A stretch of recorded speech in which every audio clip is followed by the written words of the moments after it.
Vallon-Pont d'Arc, au centre de la France, en Ardèche.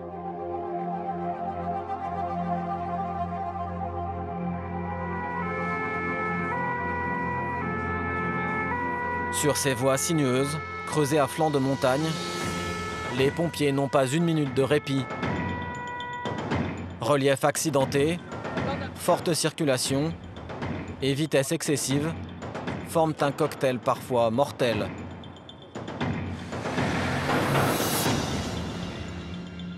Il est 11 h du matin. Un camion est tombé dans un ravin près de Vallon-Pont d'Arc. Le poids lourd a chuté de plus de 15 mètres de haut et s'est violemment écrasé dans le précipice. Le conducteur est conscient, mais il est coincé dans les restes de la cabine. Un vrai miracle. Ouais, tu maintiens la victime comme tu fais, tu restes à ce vérin au cas où. Ouais, je sais. Les secours sont déjà sur place. Le conducteur a peut-être des lésions internes, mais à travers la tôle froissée, impossible de le savoir. Attends, j'aimerais qu'on protège quand même la victime avec un drap là. Je suis en train de pousser, ça marche. Il y a la lèvre. Voilà. Tu la protèges, super. Le jeune homme doit être dégagé au plus vite de la cabine. C'est le sergent-chef Michael Josse qui va s'en occuper. Alors le but de la manœuvre là, pour sortir notre victime, ça va être de prendre un appui au sol assez relativement costaud et pouvoir soulever la cabine, c'est-à-dire pousser la cabine pour pouvoir se créer un espace pour pouvoir la sortir, mais surtout pour pouvoir également dégager ses jambes qui sont coincées sous le volant. Les dangers qu'il peut avoir, c'est qu'on peut avoir un vérin qui vienne à ripper et qui vienne tomber sur la victime, donc il faut être relativement vigilant à ce niveau-là. Une opération risquée, même pour ce spécialiste de la désincarcération. Car à tout moment, la cabine peut s'écrouler sur le jeune conducteur. Cela fait déjà plus d'1 heure que Patrick, le chauffeur, est pris au piège dans l'habitacle. Il n'y a plus une minute à perdre. Alors le sergent-chef passe à l'action. Allez, ça va couper. Si t'entends du bruit, Patrick, tu t'inquiètes pas, c'est la tôle. Hein. Allez, je vais te libérer encore un peu plus, Patrick. Tu as vu comme ça fait? Non, j'agis sur la... J'agis là-dessus, mais j'agis pas là-dessus. Alors, attends. Déjà, on est peut-être pas mal. Maintenant, le coup de pédale. Éventuellement, pour libérer un peu ce volant, là. Voilà. La victime ne peut pas bouger ses jambes. Elles sont coincées par le volant. Allez, maman, c'est bientôt fini. Voilà. Patrick est enfin libre, après 1 heure coincé dans la tôle froissée. Le chauffeur s'est vu mourir. À sa sortie, l'émotion est trop forte. Il s'écroule dans les bras des pompiers. Tu peux pleurer, va, ça fera... Non, il tient pas sur ses jambes. Mais le jeune conducteur n'est pas pour autant tiré d'affaire. Il tient pas sur ses jambes. Sous le choc, la victime s'est évanouie. Il va falloir la transporter jusqu'à l'ambulance à la force des bras. C'est le travail des hommes du Grimpe, des pompiers spécialisés dans les interventions à haut risque sur des pentes escarpées. Et c'est Sébastien, le plus expérimenté, qui va coordonner la remontée du patient par le ravin. Tiens Thierry, je vais regarder comment on peut faire. Une fois que vous l'avez sorti, on le positionne ici, là, à plat. Ok? On glissera la sangle au niveau de la tête, ça fera juste pour une assurance. Et on fera un brancardage, on se mettra tout le long et on le glissera tranquillement jusqu'en haut. La victime est en sécurité. Le sergent-chef Josse peut enfin souffler. Et en haut, on boit un coup, et on rangera le matériel. Hein. J'ai un peu les crampes aux jambes, là. D'avoir resté dans la mauvaise position. Sain et sauf, le jeune homme est transporté à l'hôpital pour un contrôle de routine. Il s'en sort avec quelques égratignures, un vrai miracle. On peut apercevoir là le côté passager, on voit qu'il y a carrément plus de place. Donc je pense que ce qui sauve notre victime, c'est qu'il avait le port de la ceinture, on peut le voir, hein. La ceinture a été coupée par nos soins. Ce qui lui a permis de rester vraiment dans son espace de vie ici et pas voler au niveau de la cabine, aller à droite ou à gauche. Il y a l'arbre aussi là, qui aurait pu écraser encore plus la cabine. Ça tient à peu de choses. Ouais, au bout du compte, la victime s'en sort pratiquement indemne. Gros facteur chance et elle se termine très bien et bah, tant mieux, on est content. L'été, des victimes d'accidents sur les petites routes de l'Ardèche, ces pompiers en sauvent tous les jours. Car l'été, si la plupart des touristes choisissent de lézarder sur les plages du sud de la France, certains optent pour d'autres destinations. En juillet-août, gorges, forêts, rivières, séduisent de nombreux amoureux de la nature. Rien qu'en Ardèche, la population est multipliée par 5. 5 fois plus d'habitants, c'est 5 fois plus d'accidents. Pendant 2 mois, nous avons suivi les pompiers ardéchois et leurs collègues du Tarn-et-Garonne. La majorité d'entre eux sont des pompiers volontaires. Pourtant, l'été, pas de répit. 24 heures sur 24, ces hommes et ces femmes doivent intervenir en quelques minutes dans des conditions parfois dangereuses.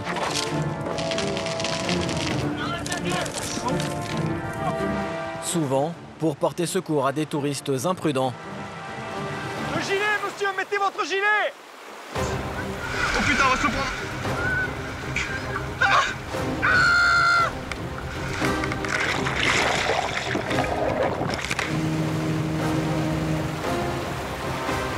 Les gens ne se rendent pas compte du danger d'un rapide.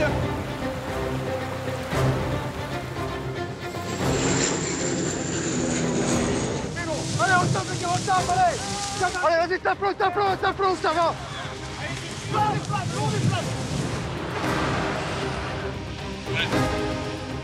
Est-ce que vous avez mal quelque part? Loin des projecteurs, ces pompiers sont prêts à braver tous les dangers pour sauver des vies.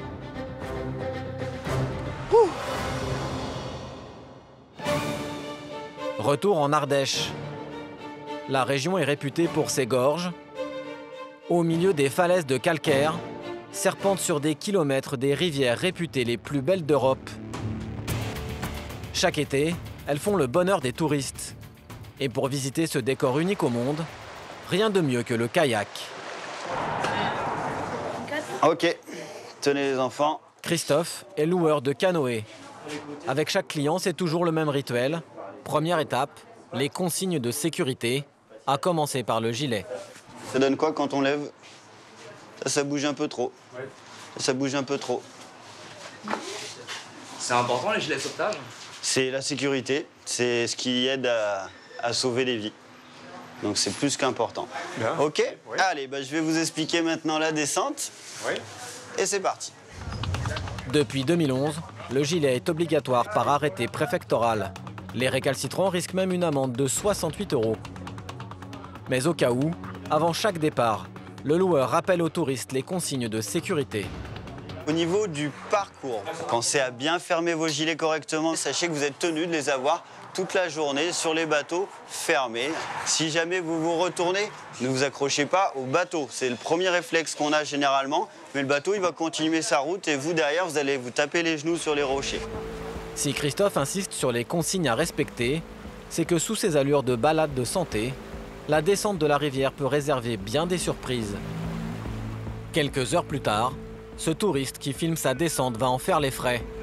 Passe à droite, à gauche, rame à gauche. Non, rame à droite, pardon, rame à droite. Gauche maintenant, gauche, c'est bien, Mia, bravo. On l'a passé. Le jeune homme descend d'abord tranquillement avec sa sœur quand soudain, les courants s'accélèrent. Gauche. Oh putain, on va se le prendre.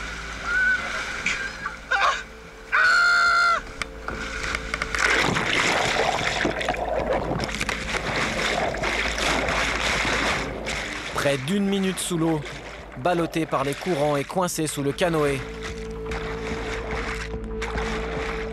Par chance, leur tête ne va toucher aucun rocher. Les 2 touristes s'en sortiront indemnes. Il y avait l'eau qui me bloquait contre le rocher. Mais vraiment quoi. Avec ce courant, les touristes ont du mal à éviter les obstacles.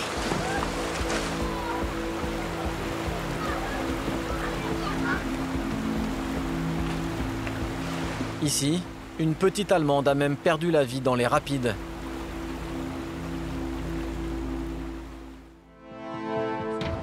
Pour éviter le pire, depuis 1995, les autorités ont mis en place des postes de secours. Pascal et Laurent sont pompiers à la caserne de Vallon-Pont d'Arc, à 2 km des Gorges. Tout l'été, c'est eux qui vont veiller sur les kayakistes de l'Ardèche. Vous avez beaucoup de matériel? Tu viens avec nous?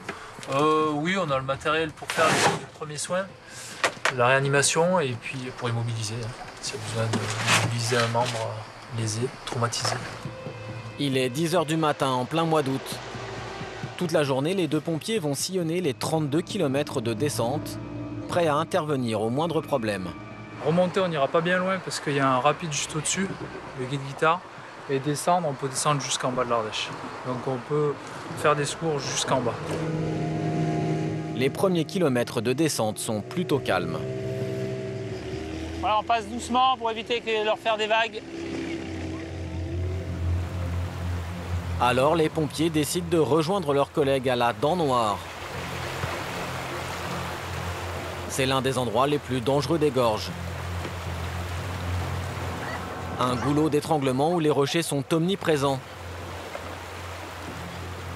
Et chaque jour, des milliers de touristes s'y engouffrent, inconscients du danger.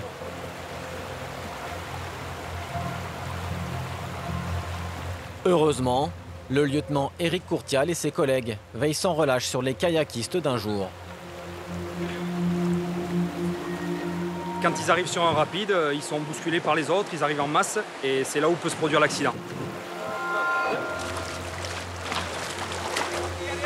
La plupart des gens paniquent parce qu'ils sont attirés sous le bateau, la force du courant, tout ça, ça les fait vite paniquer. Les interventions de sauvetage s'enchaînent. Il est 11 h du matin, mais en ce week-end du 15 août, pas le temps de souffler pour le vétéran des sauveteurs, le sergent-chef Nicolas Deroc. Là, on est vraiment sur le rush de la journée. Voilà, pendant 3-4 heures, c'est intense. Combien de bateaux tu passes à peu près? En gros, 3000 aujourd'hui. Ce pompier volontaire est à ce poste tous les étés depuis 20 ans. Il connaît très bien le risque encouru par les touristes. Le danger, en fait, c'est que les gens s'enchevêtrent dans ce rocher-là, qui se montent dessus et qui renversent et qui se fassent taper la tête par derrière. Ça peut être un accident grave. Ouais. Attention le bateau derrière! Attention madame! Il y en a un dessous! Il suffit de quelques secondes d'inattention pour que tout bascule. Alors l'homme ne quitte jamais la rivière des yeux. Le risque zéro, il n'existe pas, donc il suffit qu'on soit sur un secours pour que...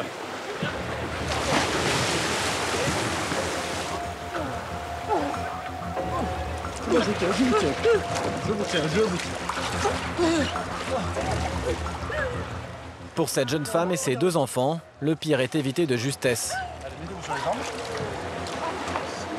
va? Non, ça va pas. Il y a mes enfants derrière. J'ai paniqué, j'ai vu le canot se retourner, et puis voilà. Et puis du coup, comme je sais pas nager, je me dis j'espère que les petits vont arriver à sucre. Chaque année, les pompiers font le même constat. Les touristes sont inconscients. Le gilet, monsieur, mettez votre gilet! Mettre le gilet, madame! Ouais, le mets. Il y a beaucoup de personnes qui ne se rendent pas compte des dangers potentiels de courants assez forts qui peuvent les coincer sous le bateau. Et sans le gilet, il y a beaucoup plus de risques. Pire, Nicolas a souvent du mal à faire entendre raison aux touristes. Mettez un gilet tout de suite. D'accord? Parce que ça, c'est une grosse faute. D'accord? C'est pour votre sécurité, monsieur. Pour sa sécurité. Nicolas, vous lui avez dit quoi là, au papa là? Ah, j'ai un petit peu sermonné le papa. C'est-à-dire? Voilà, le petit, il a juste 8 ans. Pas de gilet de sauvetage. Donc, à savoir qu'ils sont plus vulnérables que nous. Ils ont peut-être moins d'aisance dans l'eau. Donc, voilà, c'est vraiment primordial. Vous avez dit quoi le papa? Il m'a dit, je le mets si je veux et m'arrêtez pas ici. Donc voilà, mais c'est notre quotidien. On ne sait même pas quoi dire d'ailleurs. On est choqués de voir comment les gens sont inconscients.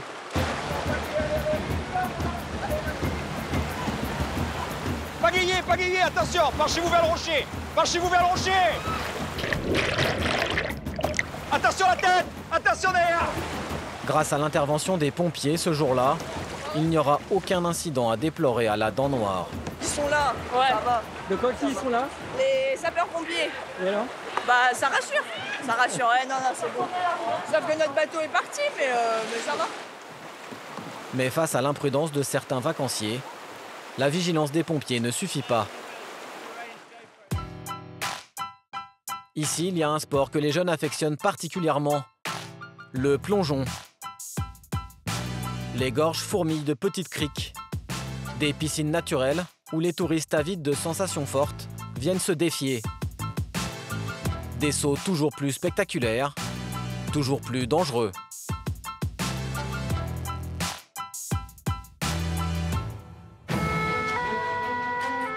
21h30, les hommes du Grimpe foncent à toute allure vers la vallée de la Dunière, au nord de l'Ardèche. Un lieu bien connu des adeptes de saut. Cette zone-là. C'est Alain qui va diriger les opérations. Il appartient au Grimpe, cette unité d'élite des pompiers. Un jeune plongeur est porté disparu. Ne le voyant pas revenir, sa petite amie a alerté les secours. C'est un jeune qui se baignait dans un trou d'eau en bas à la rivière, là, c'est escarpé, et qui a fait un plongeon et qui n'est pas remonté. Les enfants du pays connaissent bien l'endroit. Un bassin naturel entouré de parois de plus de 10 mètres de hauteur. Le lieu rêvé des jeunes à la recherche d'adrénaline. Les plongeurs secouristes scrutent le fond de la rivière. L'espoir de retrouver le jeune homme vivant et mince. Et les hommes du Grimpe se préparent déjà au pire. J'ai commencé à regarder sur les 30, 40, 50 premiers mètres là. Bon, c'est assez escarpé, ça descend assez raide. Bon, on va y arriver. Hein. Au pied de la falaise, le lieutenant Michel Durand veille au bon déroulement des recherches. C'est lui qui va guider les hommes dans leur descente. Là, c'est vrai que c'est quand même compliqué. L'accès est très difficile. Ouais, tranquillement, ça. Ouais, c'est bon, je te reçois. Les hommes du Grimpe sont maintenant prêts pour la descente.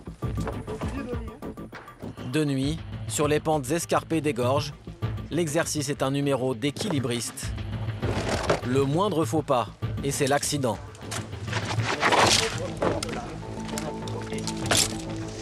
Donc je pense que déjà on peut mettre en place des dispositifs de remontée sur les premières parties. Après on passe en dispositif canyon là.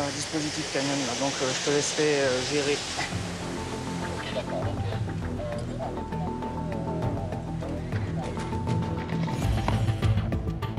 La descente se déroule sans encombre. Mais à leur arrivée, le lieutenant a une terrible nouvelle à leur annoncer. Les pompiers viennent de remonter le corps sans vie du plongeur. Même pour Michel, pompier aguerri, la mort du jeune homme de 26 ans est dure à encaisser. De toute façon, le résultat est là et on ne changera pas. J'ai discuté donc avec les jeunes qui étaient là et ils m'ont dit qu'ils venaient tous les jours. Tous les jours, parce que bon, il y a 8 mètres de plongée, en dessous il y a un trou qui fait entre 6 et 8 mètres aussi. Donc bon, on n'arrive pas à comprendre ce qui s'est passé. Est-ce qu'il a touché quelque chose? Est-ce que pourtant le corps n'est pas abîmé? Reste à annoncer la terrible nouvelle aux proches. Allez-y, ils vont tous rester avec vous, ils vont vous entourer, ils vont vous aider à passer cette mauvaise épreuve. D'accord?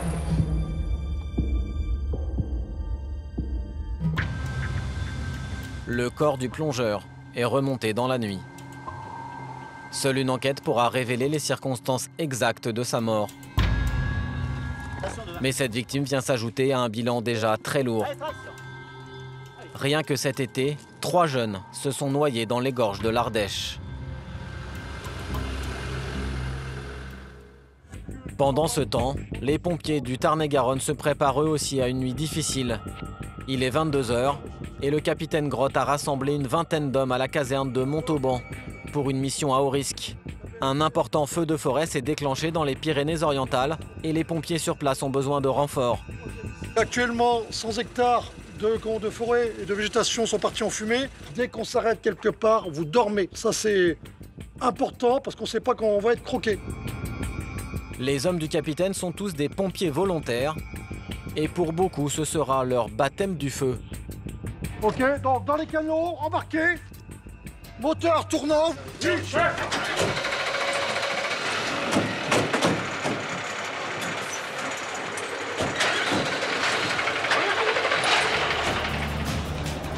300 km à parcourir, les citernes pleines. La colonne va rouler toute la nuit. Les hommes ne dormiront que 3 heures.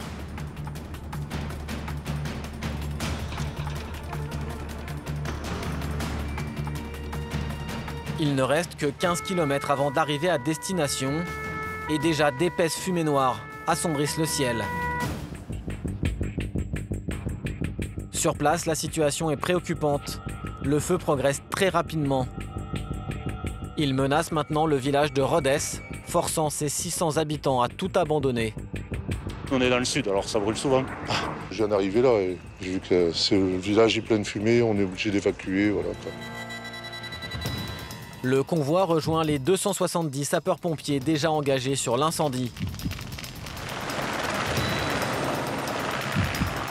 Hélicoptères bombardiers d'eau, Canadair. Les moyens mis en œuvre pour éteindre le brasier sont impressionnants. Mais c'est au sol que les choses vont se jouer. Le GIF, comment vous me suivez? On part pour l'engagement. La compagnie a en charge le flanc droit du feu. Comme la majorité de ces hommes ne sont pas des professionnels, le capitaine Grotte préfère rester prudent. Vous tenez à l'esprit qu'un mètre carré de forêt ne vaut pas une vie humaine. Donc vous faites attention à ce que vous faites et comment vous mettez toujours à l'esprit la sécurité de vos personnels. La priorité des priorités, c'est la sécurité. Les équipiers doivent savoir se positionner pour éviter de se faire prendre par le feu. Il n'y a pas une minute à perdre. Le feu a déjà dévasté plus de 300 hectares. Les pompiers doivent impérativement l'empêcher de fondre sur la ville. Allez, il faut établir tout de suite. Là, vous tapez au moins 3 tuyaux, les gars. Les 4, on est à deux. On aligne ici, là. Les 4. Allez, pour le deuxième. Ouf. La partie est loin d'être gagnée. En cette période estivale, la tramontane souffle par rafales à plus de 70 km/h. Le feu est incontrôlable. Au milieu de la garrigue carbonisée, difficile de tirer les centaines de mètres de tuyaux. Allez. Le sol est brûlant, la température frôle les 70 degrés. Dans ces conditions, les organismes sont mis à rude épreuve.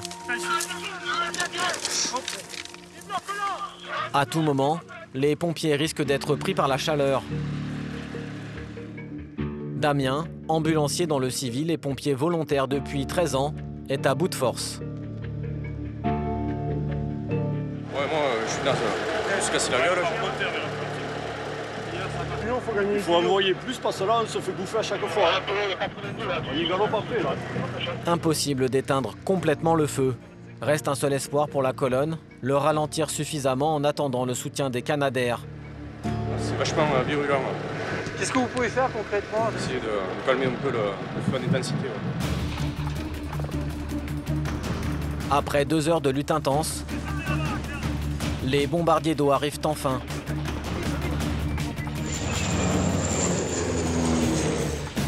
« 6000 litres chacun.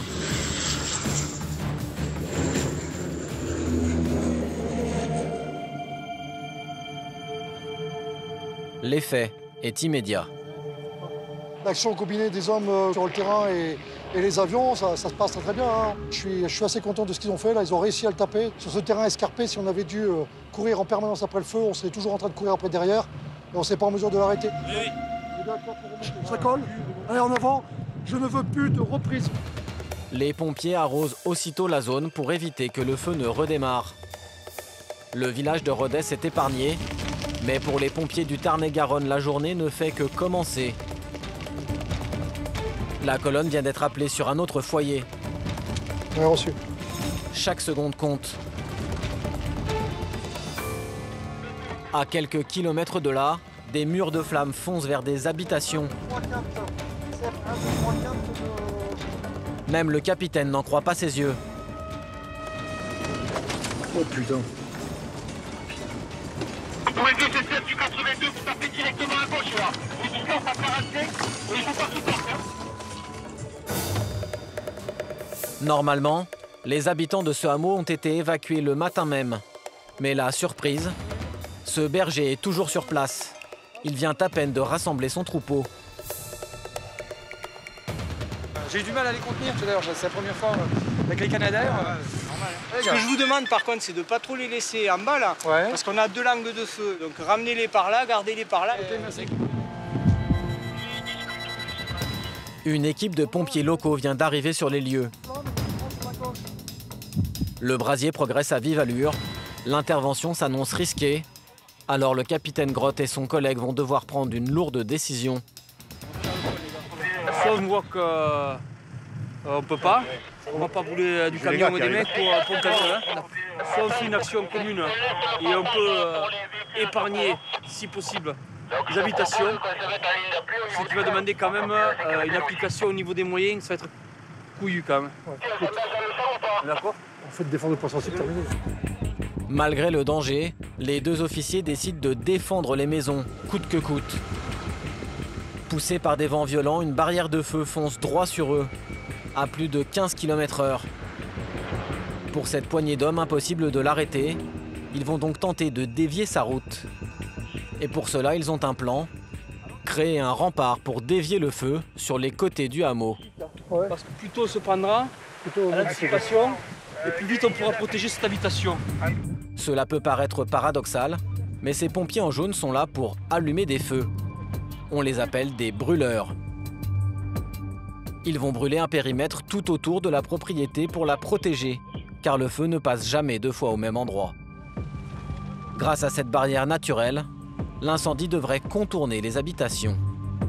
Si vous venez vers moi là, les deux autres CCF, 3 et 4 à moi. Et pour empêcher que le feu ne saute par-dessus cette barrière, le capitaine fait rassembler les camions-citernes près des maisons. 14 tonnes et 4 mètres de haut, sur ce sentier étroit difficile pour les mastodontes de se frayer un passage. Le chef d'agri, tu descends si tu vois que ça passe pas là. Descends pour voir tout de suite, allez dépêche-toi, allez grouille.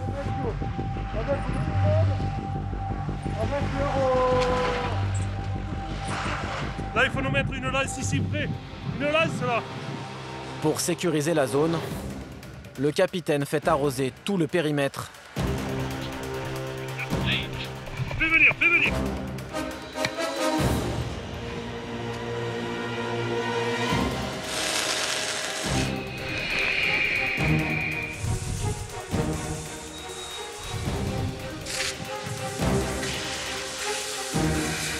On protège la maison et le feu va arriver.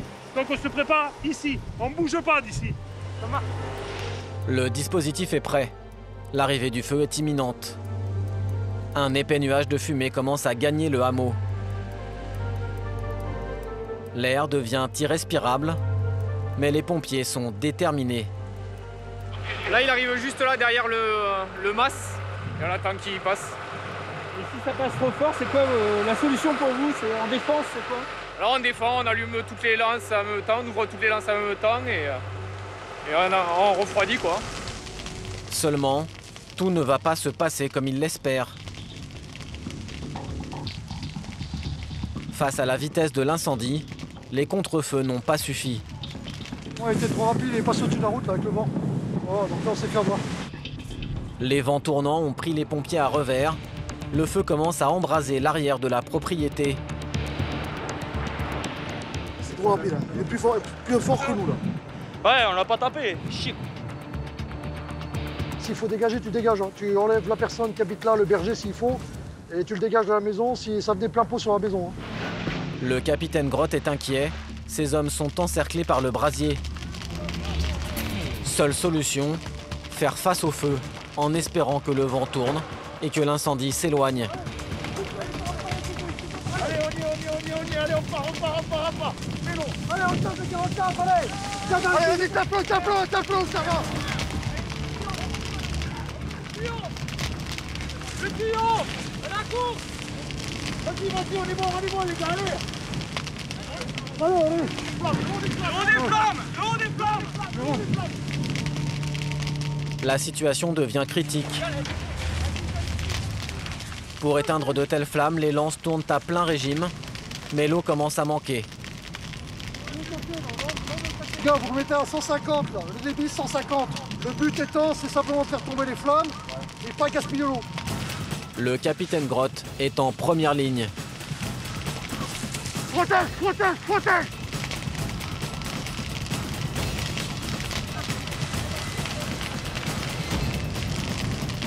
Les fumées rendent l'intervention encore plus dangereuse.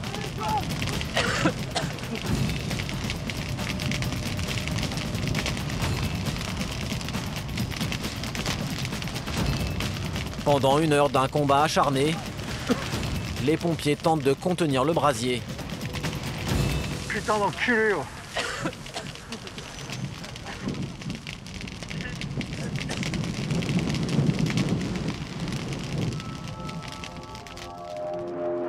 Le feu a continué sa route, en ravageant tout sur son passage et laissant derrière lui un paysage lunaire. Mais les pompiers ont réussi à sauver le hameau. Ces hommes, tous pompiers volontaires, reprennent lentement leurs esprits.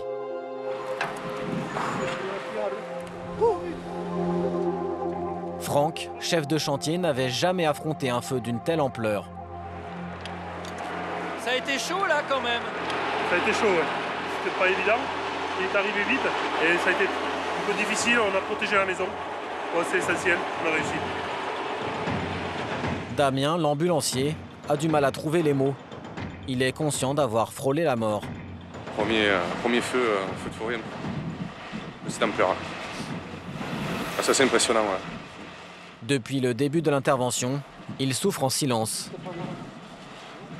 Ouais, je sais pas, c'est un morceau de cendre. Ça démange. Pour se remettre sur pied, quelques gouttes de collyre et une ration de combat suffiront pour Damien et les autres hommes du groupe.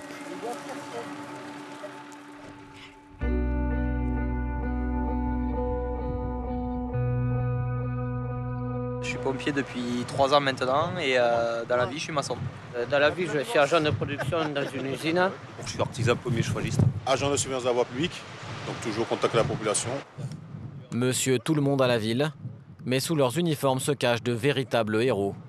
C'est sûr qu'on a le stress quand même, parce que c'est pas non plus naturel d'être dans les fumées et de voir le feu arriver. Mais après, voilà, on est un groupe, on se fait confiance et c'est le plaisir de voir une maison debout après que le feu soit passé. Au final, les pompiers du Tarn-et-Garonne vont rester 3 jours sur place à lutter contre les flammes. Plus de 1000 hectares de forêt seront réduits en cendres, mais aucune maison n'a brûlé et on ne déplore aucune victime. Ailleurs, au même moment, d'autres ont eu moins de chance. Cet été, dans l'Hérault, un pompier est mort brûlé et 3 autres ont été grièvement blessés.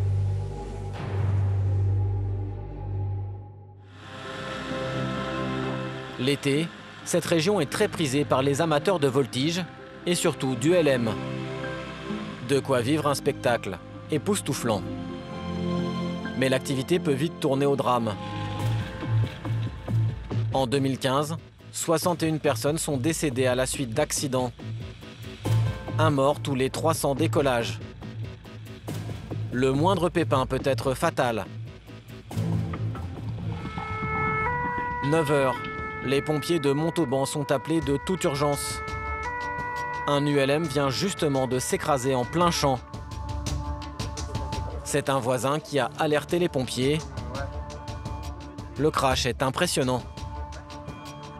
Ça va, vous avez pas mal? Des pompiers s'affairent déjà autour de l'appareil. 2 personnes étaient à bord, un instructeur et son élève. Levez le bras. Ce gendarme fait un état des lieux à son supérieur. Il a déjà une idée du scénario de l'accident. Je pense qu'ils devaient être dans la phase de décollage et ils se sont écrasés dans le champ et ils devaient aller du côté des Pyrénées. En temps normal, le décollage se passe comme ici. Après une course d'élan de 500 mètres, l'élève, assis devant l'instructeur, est censé relever la tête de l'appareil pour s'envoler. Seulement ce matin-là, pour l'apprenti pilote, tout ne s'est pas passé comme prévu. Nous avons pu récupérer les images de sa caméra embarquée. En cause, la rosée du matin qui aurait alourdi les ailes de l'appareil. Le moniteur n'a pas pu redresser la barre. Le choc a été d'une extrême violence. L'ULM a percuté les pruniers à plus de 110 km/h.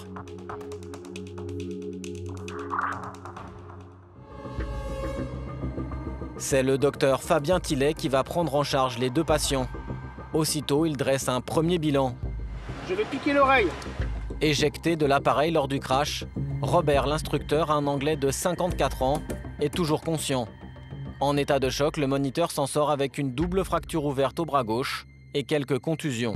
Si ça vous fait mal, vous me le dites. Ça vous fait pas mal comme ça, quand on bloque comme ça va? La peine? Un peu. Ça vous fait mal un petit peu? Et sur le bras, seulement le bras, c'est... Là, normalement, ça va bloquer comme ça, après vous aurez plus mal. Ça va vous le maintenir. Prévenu par les secours, Kate, sa femme, s'est précipitée sur le lieu de l'accident. Quand je suis rentrée à la maison, j'avais 6 appels en absence. J'ai compris qu'il y avait un problème. Je pense que c'est un sport plutôt dangereux. Il a déjà eu un accident il y a 10 ans. Les jours du moniteur ne sont pas en danger, ce qui n'est pas le cas de Denis, son élève. Pour lui, les conséquences sont beaucoup plus graves. L'homme est pris au piège dans la carcasse de l'ULM. Sa tension est très faible et il semble sévèrement touché. J'ai une tension à 6. Ouais, fais partir avec ça. Le médecin est très inquiet. Avec un tel accident, la victime pourrait souffrir de lésions internes. C'est un patient grave. Le risque, c'est un choc hémorragique sur un trauma du bassin. S'il souffre d'une hémorragie interne, il doit être transféré au plus vite à l'hôpital. Mais problème, la victime est coincée sous la barre de direction de l'engin. Pour le sauver, les pompiers doivent d'abord l'extraire au plus vite. Il faut qu'on lève un petit peu l'ensemble pour qu'on puisse l'extraire sur le plein mur et qu'il puisse passer les jambes et les pieds. L'opération est délicate, car si en vol, l'oiseau d'acier paraît léger comme une plume, en réalité, il pèse près de 450 kg. Doucement. À l'aide de cales, l'équipe de secours tente de dégager le blessé. On a un petit souci parce que c'est des tubes, c'est des choses comme des vérins qui bougent, c'est assez sensible, mais plus que sensible, c'est difficile. Et ce qu'on ne veut pas, c'est que ça relâche et que ça lui retombe dessus. Mais rien n'y fait. Alors les pompiers prennent une décision plus radicale. Le mieux, c'est de couper la barre. Hein. Parce que là, tu as le siège qui se lève en tant que la barre, il faut couper la barre et puis c'est bon. Ouais, il faut la pince, c'est bon, coupe tout. Hein. Pour cela, ils utilisent une pince coupante. Après 1 heure d'effort, la victime est enfin libérée. Son état nécessite un transfert très rapide. C'est l'hélicoptère du SAMU qui va s'en charger. Fabien lui administre aussitôt des calmants pour qu'il puisse supporter le transport. Et là, il est maintenant un peu à 10 de tension. Au départ, tu l'avais à 6. Ouais, au départ à 6. Tachycarde? Tachycarde à 130 au départ, et maintenant il est à 105. Il se stabilise là, donc on va aller l'évacuer rapidement et on refaire le point à Toulouse. Transporté dans une unité de soins réservée aux cas les plus graves, l'élève y restera 1 mois. Bilan de l'accident, 4 côtes cassées, le pied gauche fracturé et une rupture des ligaments du genou. Toujours en rééducation, il remarchera mais gardera sans doute des séquelles à vie. Quant à Robert, il sera opéré du bras dans l'après-midi. Mais pour le moniteur, qu'importe, l'essentiel c'est que son élève soit en vie. J'étais inquiet pour mon élève. Il était coincé dans l'ULM. Et il y a toujours la crainte d'un incendie quand vous ne pouvez pas sortir. Je sais qu'il est à l'hôpital de Toulouse. Et le docteur dit qu'il va bien. Donc c'est un vrai soulagement. À peine sorti de l'hôpital, le pilote a repris les airs. C'est la fin de l'été à Montauban. La ville, située en plein sur la route des vacances, est au croisement de l'autoroute A20 et A62. Pour rejoindre les Pyrénées, des milliers d'automobilistes s'engouffrent sur sa rocade. La circulation y est dense et les accidents fréquents. 10 h du matin, une femme vient d'être victime d'une sortie de route. Les policiers sont déjà sur place. C'est le sapeur-pompier première classe Aldwin Donman Accident, une VL en cause, une personne à l'intérieur. qui va devoir apporter les premiers soins. À l'origine de l'accident, la pluie. Un chauffeur routier était aux premières loges quand le drame s'est produit. Elle a tapé dans le parapet, on y a après le pont. Et après, elle est venue me taper sur le camion, sur la vanne de la camion. La conductrice est une jeune femme de 26 ans, coiffeuse à domicile. Elle se rendait chez une cliente quand elle est partie en aquaplaning. Sous le choc, elle a perdu connaissance et vient tout juste de retrouver ses esprits. Je mets main tête, on va mettre un collier. Mais très vite, les pompiers se rendent compte qu'il y a un problème. Est-ce que vous entendez? You speak English? Speak French.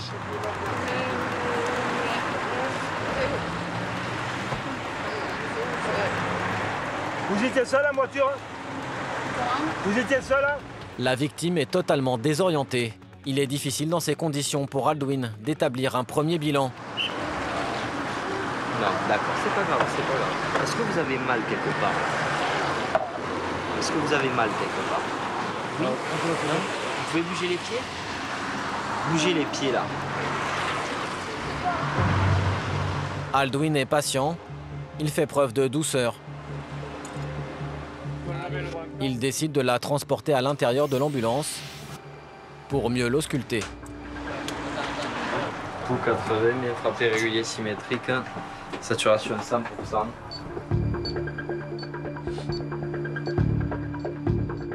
Les constantes vitales sont bonnes, mais ce qui inquiète les pompiers, c'est son amnésie. C'est un gros trauma crânien qui fait en sorte qu'elle a perdu connaissance et là elle a encore des pertes de mémoire. C'est un cas pour vous qui est inquiétant? Ça peut l'être. Ouais. Au cerveau, ouais. Et 5082 de Vesta B3 Montauban, c'est le major, non? Est-ce que vous vous rappelez de l'accident maintenant? Non. Non, pas du tout. Votre date de naissance? Le 10 octobre. 10 octobre, quelle année? Ah merde. Eh bien merde, je sais pas. C'est pas grave, ça va revenir. Je vous prends l'attention. Hein? Seul un scanner pourra déterminer la gravité du traumatisme crânien. La jeune femme est conduite aux urgences de Montauban. Après un examen complet, le médecin urgentiste conclura à une simple perte de mémoire passagère. Est-ce que là, je vous fais mal? Tout se termine bien. Après 2 semaines d'arrêt, la coiffeuse reprendra la route et ses rendez-vous à domicile.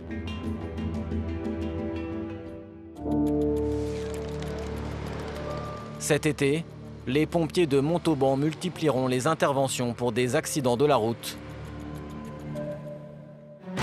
Comme ce jour-là, à 18 h, un homme a été victime d'un accident de moto à 10 km au nord de Montauban.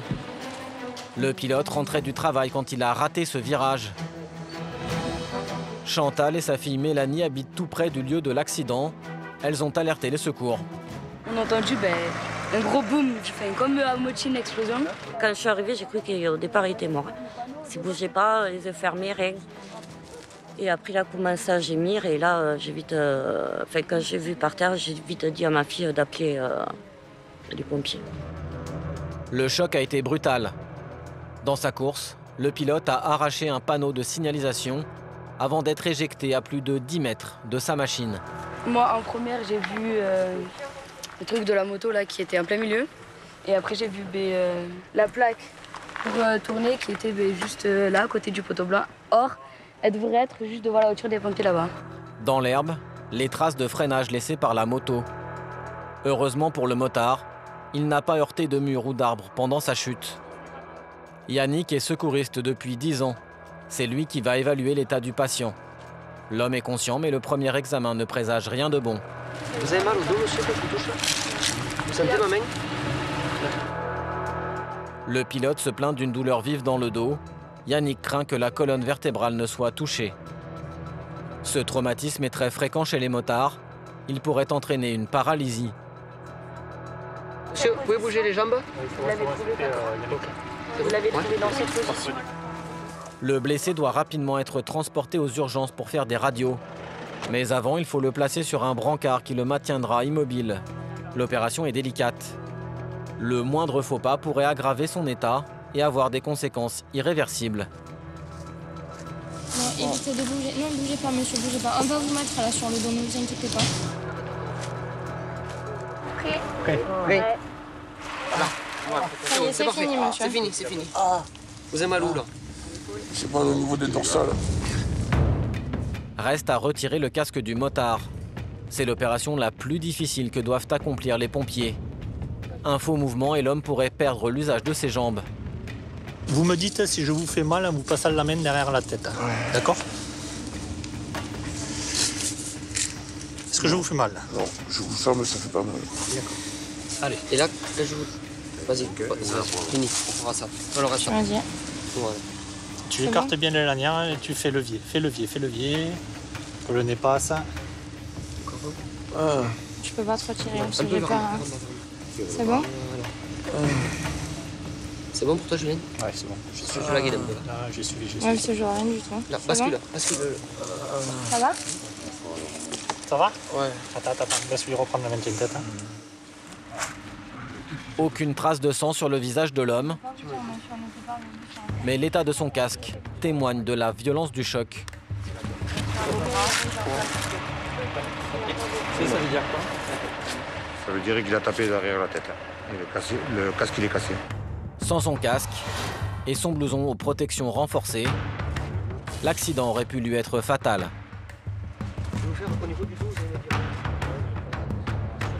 On va lui mettre la sangle araignée, on va le mettre dans le VSAB. Yannick va faire un rapport précis au médecin qui prendra le relais aux urgences.